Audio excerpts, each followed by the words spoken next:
இப்போ நான் என்ன செய்ய போகிறேன்னா கிராமத்து சைடில் கருப்பட்டி பணியாரம் செய்ய போகிறேன்.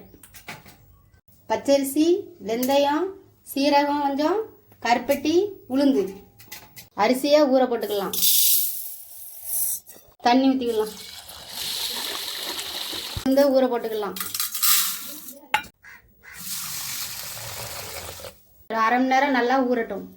அரை மணி நேரம் ஆயிட்டு இந்த அரிசியை அரைச்சிக்கலாம்.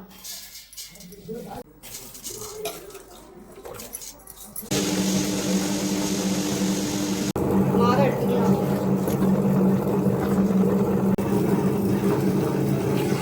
நல்லா கரைச்சி விட்டுக்கிடுவோம்.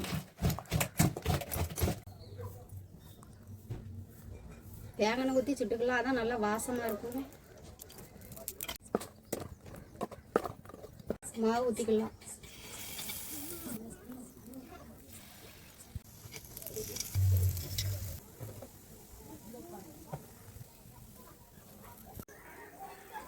கருப்பட்டி பணியாரம் நல்லா இருக்கு. அடுத்த வீடியோவில் பார்க்கலாம்.